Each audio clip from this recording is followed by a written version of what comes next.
네, 오늘 아침 글로벌 증시 브리핑 이제는 시장 전략 세워보겠습니다. LNS홀딩스 김선영 대표님과 함께합니다. 대표님 안녕하세요. 맞습니다. 네.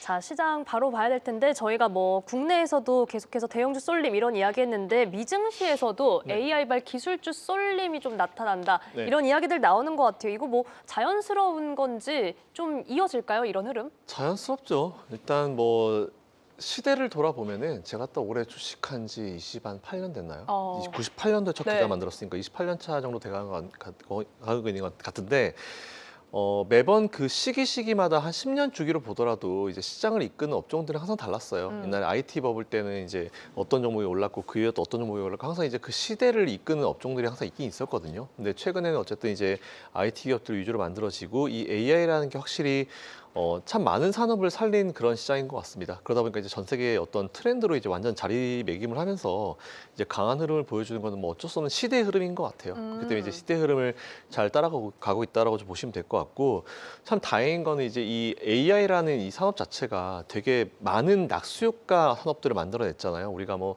전력 인프라도 마찬가지고 모든 웬만한 업종들이 지금 다 그리고 다 죽어가던 원전을 살린 것도 사실은 AI 쪽이고요. 그렇기 때문에 순기능이 좀 시장 전반적으로 좀 많이 흘러가고 있는 것 같아요. 하지만 지금 상황에서는 일단 대형주 위주의 먼저 이끌림이 나온 다음에 그다음에 이제 결국 네. 중소형주로 갈 수밖에 없어요. 갈 수밖에 왜냐하면은 없다. 모든 것들을 다 대형주들이 다 만들 수는 없거든요. 그쵸. 뭐 삼성전자 예를 보더라도 삼성전자가 모든 걸 다 만들 수는 없어요. 그렇기 때문에 보통 1차 벤더, 2차 벤더라는 기업들이 있고 그 기업들이 보통 대부분 코스닥에 다 상장이 되어 있기 때문에 일단 삼성에서 이렇게 수주를 따내게 되면은 그걸 이제 밑에 내리는 거죠. 그러다 보면 자연스럽게 이제 우리나라 코스닥 기업들로 수급이 쏠리고 이제 실적이 만들어지는 건 사실이고 미국 같은 경우도 이제 M7 기업들이 움직이면은 그걸 다 어디서 받냐면 다 러셀에서 받아가요. 러셀 2000의 중소형 기업들이 다 받아가기 때문에 이런 흐름들은 너무 자연스러운 흐름이니까 걱정하지 마시고 오히려 이렇게 돌아보면은 이제 M7이 이끌었던 시기도 있었어요. 그 전에도 또 이제 마가도 있었고 되게 많았잖아요. 네. 그런 것처럼 항상 이제 대형주가 먼저 움직여주고 그 이후에 중소형주가 움직여주는 거는 너무 자연스러운 현상이기 때문에 지금은 좀 받아들이시고 대형주 올라갈 때 사실 요즘 포모 되게 많이 느끼시거든요. 그렇죠. 제가 요즘 받는 질문 중에 제일 많은 질문이 형 삼성전자 지금 사도 돼요. 그럼 전 똑같은 얘기예요. 내가 2년 전부터 얘기했다. 4만 원대부터 얘기했다. 너 그때 샀으면 지금 좀 있으면 3배다 이런 얘기 하거든요. 네, 그런 것 같아요. 그러다 보니까 이제 지금 사고 싶어서 그러는데 이럴 때일수록 오히려 움직이지 못하고 있는 그 밑에 있는 기업들을 좀 더 관심 가지시게 되면은 시간은 좀 걸릴 수 있겠지만 네. 사실 삼성전자도 한 2년 정도 전에 매수하셨으면 지금 거의 조금만 더 가면 3배예요. 그럼 이제 한 3년 기다리고 3배면은 1년에 수익률이 어마어마하죠. 네, 이렇게 보통 투자를 하는 거기 때문에 이번 기회로 좀 많이 배우시면 좋을 것 같다는 생각을 가지고 있습니다. 지금 어쨌든 자연스러운 흐름이다. 지금 말씀 중에 꼬리 질문하고 싶은 것들이 정말 많이 네. 있는데 이거부터 좀 한번 여쭤볼게요. 뭐 마가, 팡 이런 것들을 거쳐서 지금 M7이 왔는데 네. 사실 이번 실적 시즌을 소화하고 나서 요 며칠은 완전히 다른 흐름 나타나고 있어요. 특히나 뭐 메타 같은 경우 일회성 비용의 압박이라고는 하지만 줄곧 내리고 있고 아마존은 반면 연일 강세 이어가고 있습니다. 네. 지금 좀 우선 각 종목들의 보유자나 좀 대응을 어떻게 해야 될까요?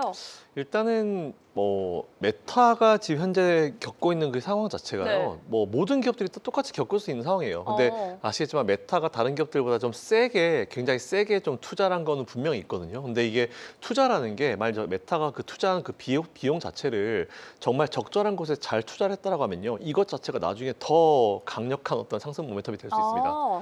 그래서 보통 이제 기업들은 투자 전략이라는 걸 세우잖아요. 전략팀이 정말 중요한 이유가 그렇죠. 다른 회사에서 예를 들어서 다 한 1,000억 달러 정도 투자하는데 여기서 뭐 1조가 넘게 투자한다. 그러면 이제 10배 이상의 효과를 낼 수 있어야 되는 분명히 그런 이제 걱정거리는 있죠. 근데 투자만 잘했다라고 하면은 분명히 그건 나중에 돌아오거든요. 그래서 이제 그렇게 생각하시면 될 것 같고 M7 기업들한테 다 비슷한 느낌이 나올 거예요. 어떤 기업들은 투자를 많이 한 네. 기업들은 그게 일회성 비용으로 빠져가지고 순이익이 줄어들면서 EPS가 줄어들고 막 배당이 줄어들고 이런 얘기 나올 거거든요. 근데 주주총회에서 이제 설명을 하는 거죠. 우리가 더 투자를 많이 하기 위해서 더 인재를 많이 영입하기 위해서 이렇게 한 거다.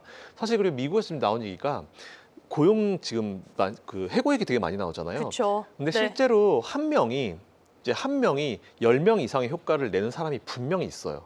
그렇게 치면은 차라리 한 명한테 연봉 10억을 밀어주는 게 낫지 나머지한테 2억씩 주는 것보다는 한 명한테 10억을 밀어주는 게 낫거든요. 거의 그런 어떤 경영의 효율화가 지금 현재 미국에서 진행 중이기 때문에 최근에 나온 미국의 어떤 해고 관련 이슈들은 별로 신경 쓰시지 않으셨으면 좋겠다는 말씀 드리고 이번에 M7 기업들 제가 계속 말씀드렸지만 M7 기업들 포함해가지고 거의 비슷한 기업들 탑 상위권에 있는 기업들은요 다 비용 지출 때문에 순이익이 줄어들거나 EPS 줄어드는 내용이 나올 거거든요. 그래서 저는 그거는 절대 나쁘게 보지 않고 4분기까지는 좀 우리가 열린 마음을 놓고 좀 보실 필요가 있을 것 같은데 이 기업들의 지금 투자는 내년에 이맘때 효과가 나올 겁니다. 아마 달라질 수 있을 거라 보고 있어서 저는 오히려 메타가 좀 지금 눌림을 이용해서 일회성 비용, 저는 이해가 되는 일회성 비용이었어요. 네. 네, 그래서 저는 이제 메타에 대한 의견을 드리면 눌렸을 때 매수 가능 의견.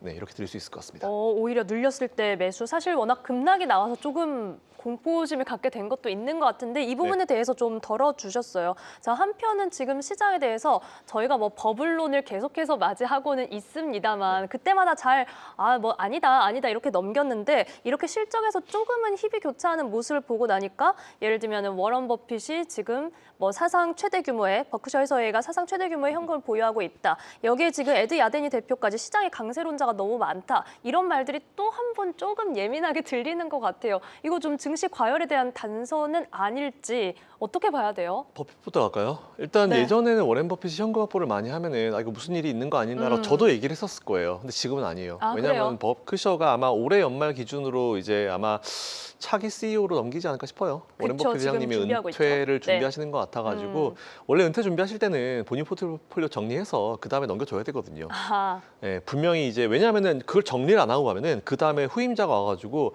감히 버핏 회장님께서 하신 건데 이걸 내가 어떻게 건드려 이런 내용이 나올 수 있어요. 그렇기 때문에 지금 차익 실현하는 거는 시장이 나빠서가 아니고요. 오히려 강한데 후임자에게 넘겨줘야 되는 상황이기 때문에 차익 실현을 해서 현금 확보를 하는 거기 때문에 지금 사실 이거는 딱히 신경 쓰실 필요가 전혀 없다라는 생각을 가지고 있습니다. 빠르면 올 연말인 것 같은데 사실 저는 되게 좀 안타깝긴 해요. 제가 이제 제일 많이 눈여겨본 두 분이 이제 워렌 버핏과 피터 린치 두 분이었는데 근데 두 분 다 활동하실 거예요. 워렌 버핏도 이제 활동하시고 피터 린치도 빨리 은퇴하긴 했지만 나오면서 지금 자선 사업가라는 타이틀을 달고 나오시잖아요.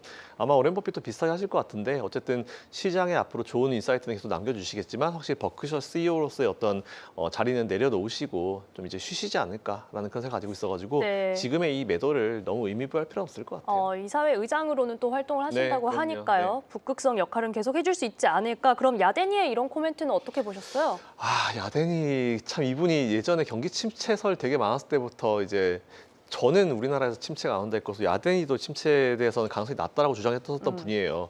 근데 사실 저도 최근에 제가 지지난주부터 좀 말씀을 좀 바꿨잖아요. 그러니까 저는 강세론자가 맞다. 근데 오히려 요즘에 너무 시장에 강세론자가 많아지니까 저는 오히려 요즘에 시장에 좀 조정이 나올 만한 뭐가 있을까라는 걸 제가 자꾸 생각을 해보게 된다. 왜냐하면 그게 나의 역할이기 때문에 뭐 시청자분들께 좀 좋게 보이려고 하면 무조건 좋습니다. 갈 거예요. 매수하세요. 이렇게 하면 되는데 오히려 안 좋은 부분을 빨리 말씀드리고 대비할 수 있는 걸 좀 말씀을 드려야 되잖아요. 그러니까 저도 좀 이렇게 요즘에 그렇게 신경을 좀 쓰고 있어요. 그런 거 보면 이제 야데니도 아마 그런 거를 조금 포인트를 잡으면서 너무 이제 지금 과열화되고 있는 이 시장을 좀 잠잠하게 만들고 싶어하는 그런 느낌이 좀 있는 것 같은데 저는 사실은 버블의 영역으로 이제 들어가는 과정이라 봐요. 근데 본격적인 금리 인하기잖아요. 금리 인하 더 할 거예요. 내년에 버블 더 들어갈 거거든요.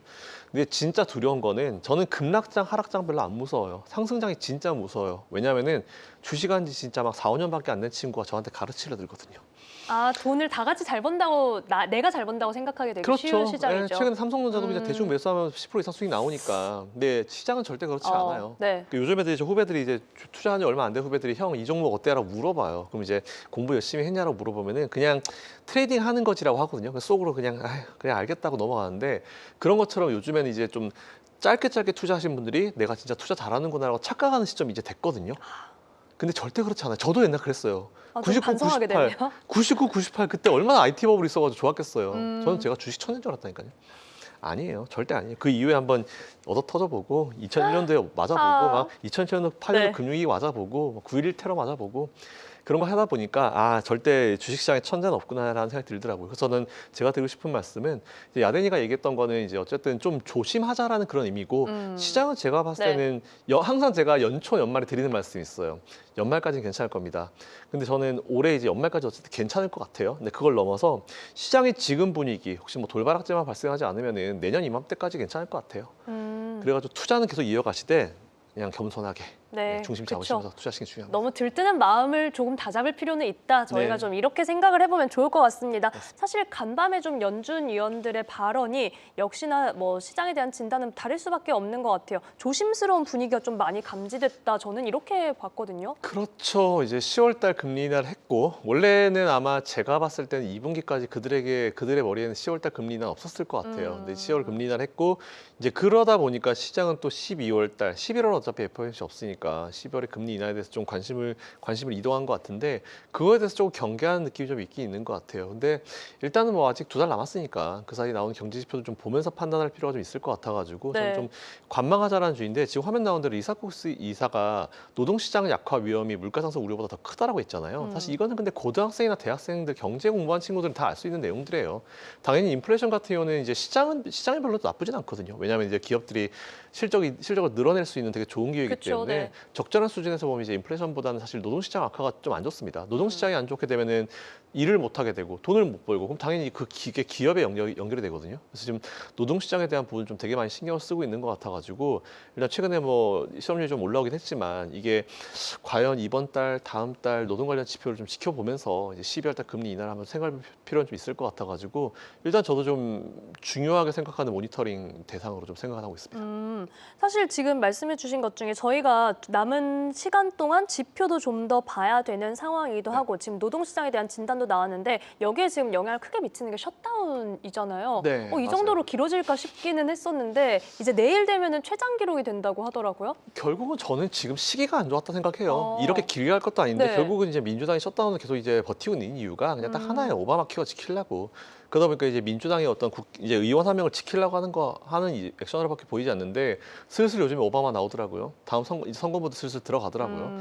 그런 거 보면서 어쨌든 이제 이걸 정치적 싸움으로 이끌고 가려는 네. 미국 민주당의 의도가 너무 명확해가지고 참 보기 싫죠. 되게 제 개인적으로 별로 오바마 별로 안 좋아하는데 어쨌든 뭐 이런 상황이 지속이 되면서 셧다운이 이어지고 있는 것 같아서 결국은 이제 이거는 우리가 알 수 있는 거죠. 아, 니들이 정치 때문에 지금 국민들이 이용하는구나. 미국에서 이걸 알 수 있을 것 같아가지고 참 보기 좋지 않습니다. 셧다운 가지고 하면 안 되죠. 그래서 일단 이거는 빨리 적절하게 끝내고 다른 걸로 이제 정책으로 싸울 생각을 해야지 이건 진짜 아닌 것 같아요. 근데 일단 셧다운을 봤을 때 지금 조금씩 이미 영향을 주기 시작했어요. 국민들 생활에. 그쵸, 네. 네, 그러다 보니까 이제 서로 싸우겠죠.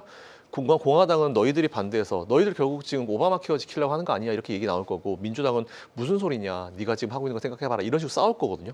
또 결국 이제 또 말싸움으로 이어질 것 같은데 일단 뭐 다음 주 그죠 이번 주 넘어가면 이제 최장 기록으로 넘어가게 되는 것 같은데 일단 그거에 대해서 너무 크게 마음 쓰실 필요 없을 것 같긴 해요. 네. 일단은 상황을 지켜봐야 되고 제가 항상 말씀드리지만 정치적인 이슈는 이제 어쨌든 정치적인 이슈는 해결을 못하는 게 못하는 게 아니고 아니라? 안 하고 있는 거죠. 네, 그들이. 네, 그렇기 때문에 일단 요 이슈는 잠시 내려놓고 네. 투자 쪽으로 좀 더 집중해 보면 될 것 같습니다. 사실 일단 시장은 큰 문제가 없기 때문에 네. 네, 빨리 해결됐으면 좋겠어요. 사실. 정말 투자자로서는 뭐 야속한 부분 중에 하나기는 합니다. 자, 이래서 저희가 지금 지표들이 사실 좀 부재하고 공백인 상황들이 많이 있었는데 그 가운데 간밤에 뭐 ISM 제조업 지수 PMI가 또 한 번 8개월 연속해서 좀 50 하회하는 선이 나왔다. 이런 부분은 저희가 어떻게 봐야 될까요?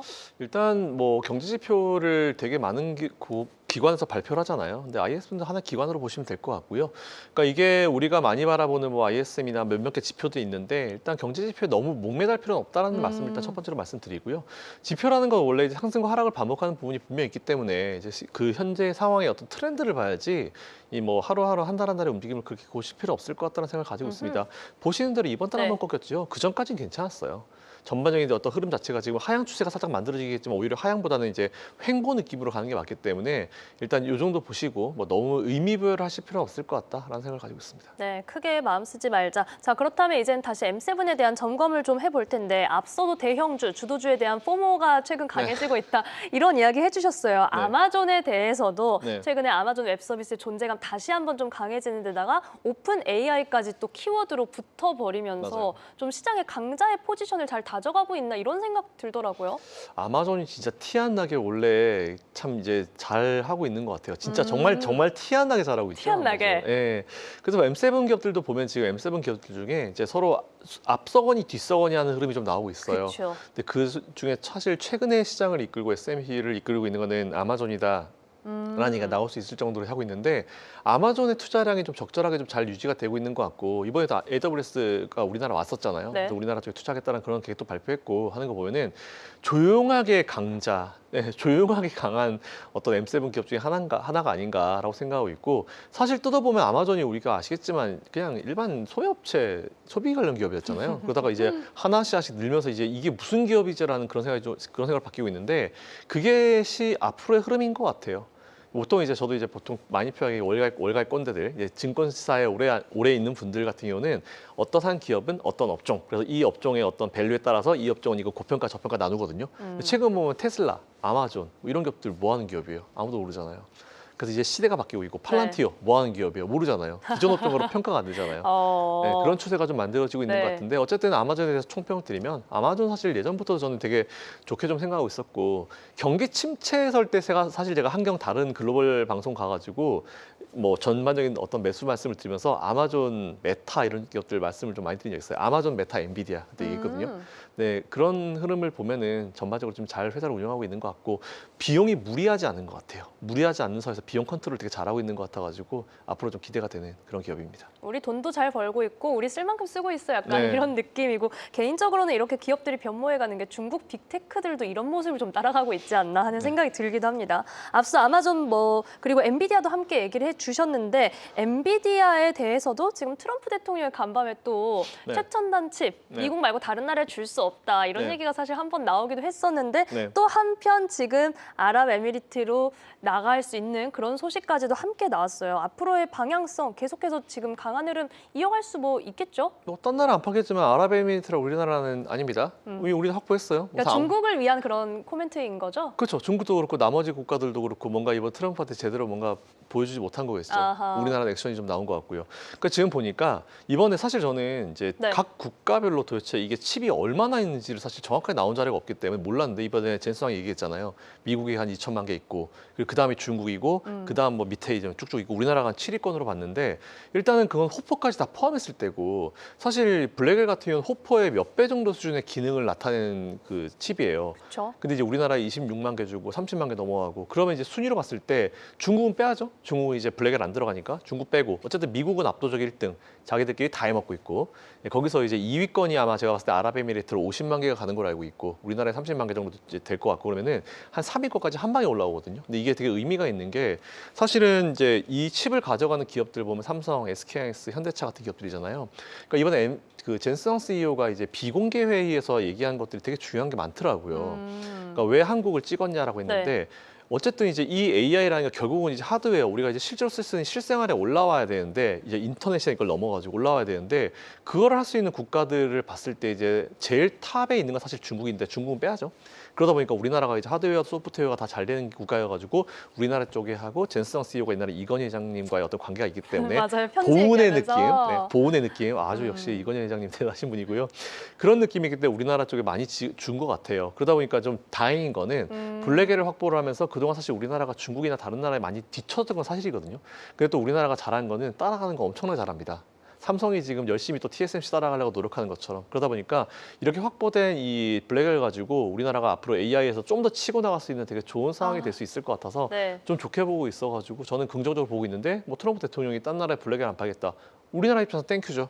제발 팔지 말아주시고, 네 우리나라에 좀 더 주시고 네, 이렇게 하면은 좋지 않을까 생각하고 있어서 이런 내용들이랑 우리나라랑 관계 없어요. 이미 우리도 확보를 했기 때문에 네. 상관없습니다. 우리나라가 진짜 글로벌 증시, 증시뿐만이 아니라 지금 AI 관련된 시장에서도 추격자의 입장을 확실히 가져가고 있는데 여기에 이제 젠스왕 CEO 방문하고 나서 관련 섹터까지도 훈풍이 불다 보니까 깐부 랠리라고도 하더라고요. 전력 기기, 로봇, 자율주행 이런 다양한 섹터에서 기대감이 나오고 어제 로봇 관련주가 정말 급등하기도 했는데 이 중에서 혹시 대표님 좀 주목하시는 부분도 있을까요?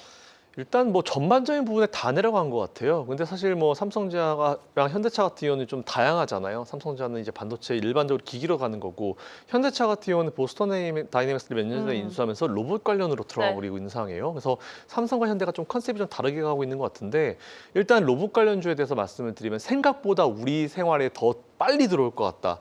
옵티머스도 정말 빨라질 수 있다는 그런 내용이 나오고 있는 것처럼 확실히 우리 생활로 더 빨리 들어올 수 있기 때문에 로봇 관련주는 투자를 해야 되는데 문제가 뭐냐면 우리나라는 아직까지 휴머노이드는 아니에요. 그쵸. 공장에서 일하는 로봇들 네. 위주고 미국은 휴머노이드 테슬라 가고 있잖아요. 그러니까 우리나라도 발전을 할 수 있는 그 배경이 있는 거죠. 그러니까 칩을 받아서 이런 것들로 해서 계속 현대차가 투자를 하게 되면은 이걸 갖다 휴머노이드로 넘기고 싶은 생각 분명 현대차도 있을 거거든요. 아마 이미 시작을 했을 것이고 어느 정도 이제 그림을 그리고 있을 것인데 이런 것들을 봤을 때 확실히 로봇 관련주들은 중장기적으로 우리가 투자에 관심을 계속 좀 주면 될 것 같은데 문제가 뭐냐면은 로봇 관련주에 좀 되게 많이 나오잖아요. 그렇죠. 근데 저기서 실제로 진짜 로봇 관련 매출이 전체 매출의 50% 이상 되는 기업이 몇 개가 있는지를 잘 보시고 그게 진짜 로봇 관련주거든요. 근데 저는 걱정되는 게 뭐냐면 로봇 관련주, AI주, 방산주 되게 많잖아요. 근데 거기서 진짜 전체 매출의 5% 10% 나오는데 관련주를 엮는 기업들도 되게 많이 나와요. 근데 희한하게 그런 기업들이 단타 물량이 많이 몰리거든요. 해먹을 수 있다는 표현 쓰죠. 그런 기업들은 네. 안 한 게 맞습니다. 왜냐하면 어. 그런 기업들이 몰려서 나중에 문제가 발생해서 상폐까지 이어지는 경우가 예전 상승장에도 있었어요. 상승장에는 상장폐 종목이 없을 까 생각하지만 아닙니다. 그렇게 잘못적인 어떤 부정적인 어떤 거를 취하는 기업들, 특히 금감원이 지금처럼 열심히 노력을 해주시고 있는 상황에서 그런 부정적인 기업들은 분명히 다 날려버리거든요. 그러니까 항상 조심조심히 실적 잘 나오는 기업들 위주로 지금부터 실적으로 여러분들이 투자해보셔도 되는 시점이기 때문에 그런 기업들. 그리고 차트를 보실 때 레인보우 로보틱스 너무 높아, 뭐 두산에너빌리티 너무 높아 이러시잖아요. 근데 차트로 구분하실 수 있는 상황이 지금은 아니에요. 엔비디아 제가 말씀드렸잖아요. 엔비디아 맞아요. 차트를 2년을 딱 클릭하셔가지고 한 3, 4년 옮겨보시면 정말. 솟아있어요. 그래서 그때 당시에도 야 이거 어떻게 사 했는데 그 이후에 차트를 길게 보시면 더 솟아있거든요. 그러니까 지금부터 차트보다는 오히려 실적을 잘 내고 있는지 그게 이어지는지를 보시면은 지금부터 열심히 수급이 들어가지 않을까. 그와 함께 MSCI 코리아 인덱스까지 같이 보시면은 외국인들의 어떤 수급도 예상해 볼 수 있지 않을까라고 생각했습니다. 정말 뭐 최근 이 시장의 결실이 달기 때문에 정말 아무거나 줍기가 좀 쉬운 그런 상황이라서 주의해야 하는 포인트 꼭꼭 짚어드렸습니다. 이 로봇 관련해서 숫자 찍히는 비중이 얼마나 되는지 이렇게 저희가 옥석 가리기의 기준을 좀 가져갈 수가 있겠네요. 자, 그렇다면 사실 뭐 대표님 우문이겠지만 네. 삼성전자 지금과 같은 상황에서 목표 주가 17만 원까지도 나오고 있고 네. 하이닉스는 저희가 아마도 지난주에 60만 닉스 갈까요? 했는데 이미 뛰어넘고 이제 100만 닉스 설까지 좀 나왔습니다. 네. 지금도 들어가도 되는 거 이건 뭐 어리석은 질문이겠지만 어떤가요? 하이닉스는 쓸 수 있는 카드가 좀 있어요. 그러니까 기술적으로 쓸 수 있는 카드가 조금 더 금액이 올라가면 이제 스플릿 카드 쓸 수 있겠죠. 주식 분할 카드. 네. 그렇게 되면 진짜 한 번 더 만들어줄 수 있고 개인 투자들이 더 많이 들어갈 수 있는 상황이기 때문에 그래요, 네. SK하이닉스는 그 카드 쓸 수 있고 삼성전자는 근데 이미 50분의 1로 이제 스플릿 카드를 몇 년 전에 썼기 때문에 그렇죠. 사실 삼성전자의 지금 주가는 여기다 곱하기 50해야 정상입니다. 그러면 이제 550만 원이라 550만 원짜리 주식이다라고 좀 보시면 될 것 같잖아요. 삼성전자 목표가 저는 일단은 전 짧게 갈게요. 전 13만 원까지 일단 그래도 될 수 있을 것 같고요. 하이닉스 같은 경우도 올 연말 기준으로 65만 원 이상에서는 끝낼 수 있지 않을까라는 생각이 좀 있어가지고 두 기업에 대한 투자는 그대로 이어가시면 좋을 것 같은데 중요한 포인트는 HBM4로 넘어가면 확실히 제가 설명드렸지만 삼성전자가 SK하이닉스보다 우세할 수 있습니다. 그건 잘 아셔야 될 거예요. 분명히. 네.